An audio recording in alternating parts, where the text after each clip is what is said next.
we have listened to a passage that is within the novena days before Pentecost, because the passage that was read to us was exactly what happened after the apostles had come down from the Mount of Olives, after, so to say, seeing Jesus off to heaven.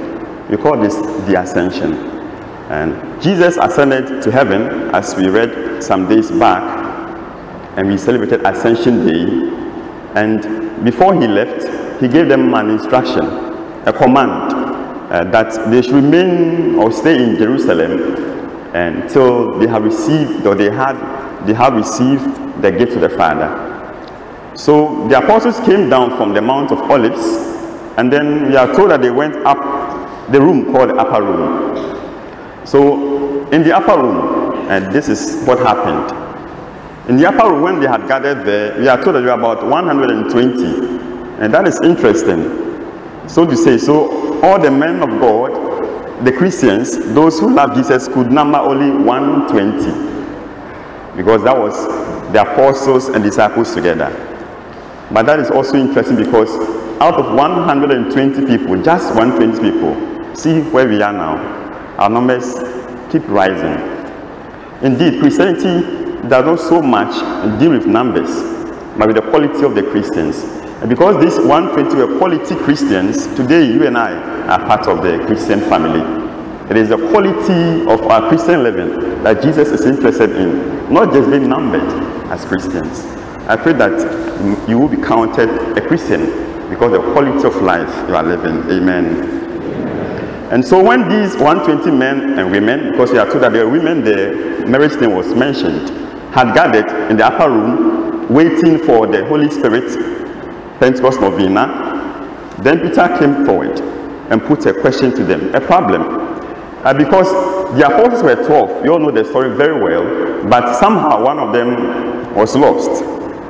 You know the story of Judas and how he betrayed Jesus and how finally he took his own life. So Peter gave them the assignment that, look, it is our duty to make sure that we restore the number to 12.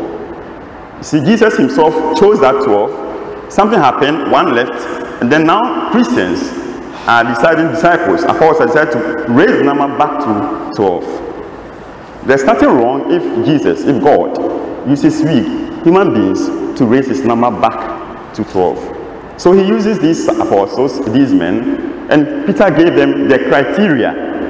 One, he said that we need men, or the person should be a man who had journeyed with Jesus from Jordan, baptism of Jesus in the Jordan. I guess you know the first work of Jesus was baptized by John the Jordan.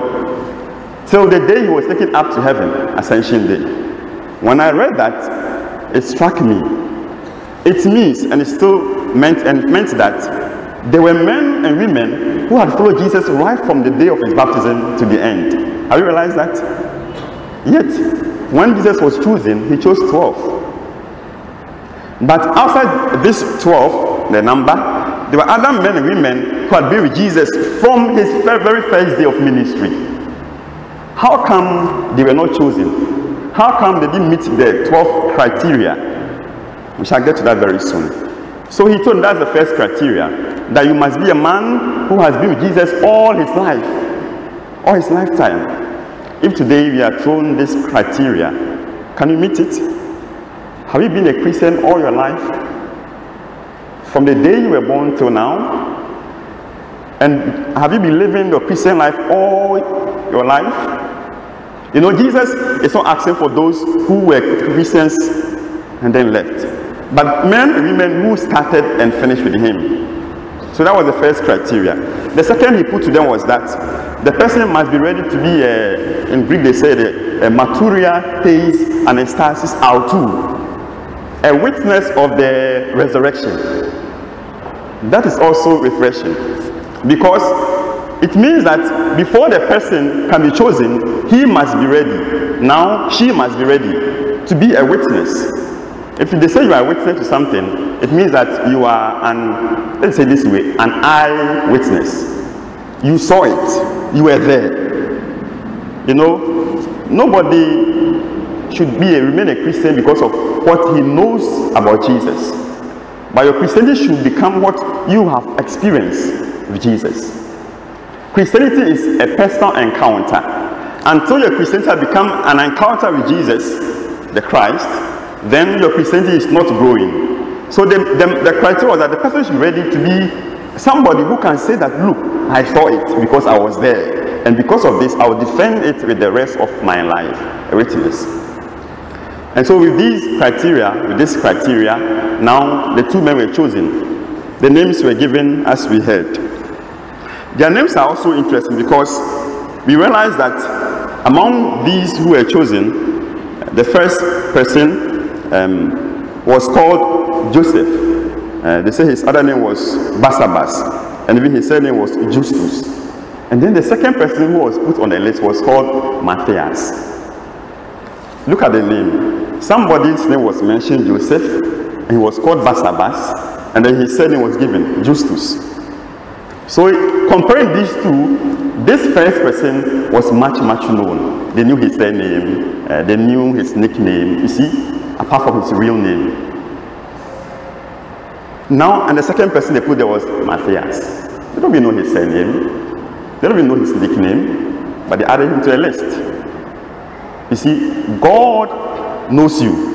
Even when people don't know you, he knows you. So it's not even the verdict of people, it's not how much people appreciate you that will make you enter the criteria, that will make you meet that criteria.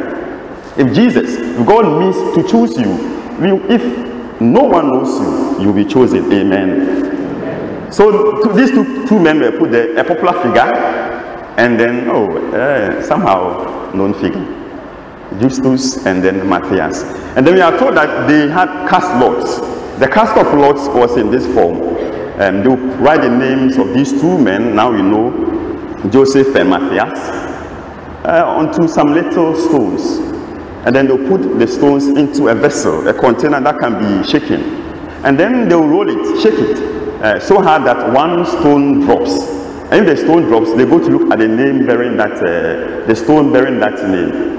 So if, from what we heard, when they had put these two together and had shaken it, and one came out of the vessel, when they went to look at it, the name was Matthias.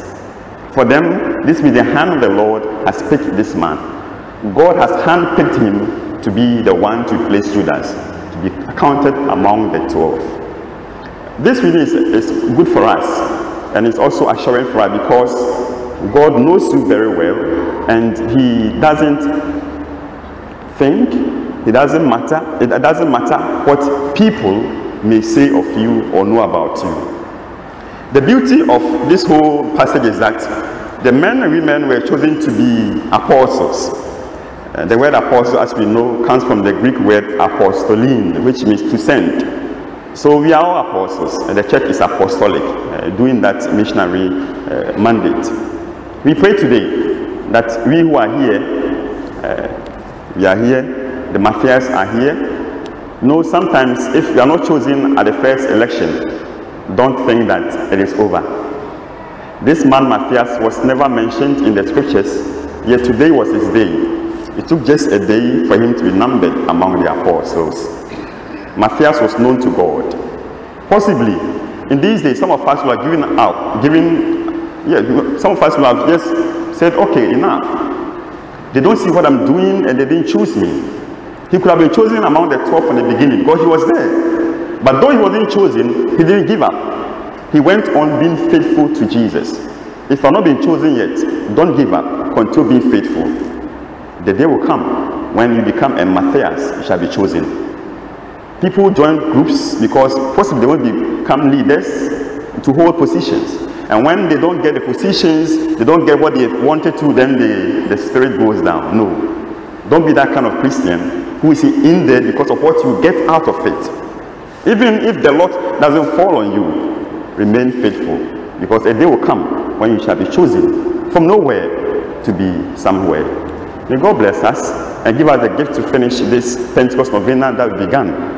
It ends with the 9th day. And as Mary was there throughout the Pentecost novena, we implore her to give us her prayers, to add her voice to our prayers, to be faithful to Jesus from the beginning till the end.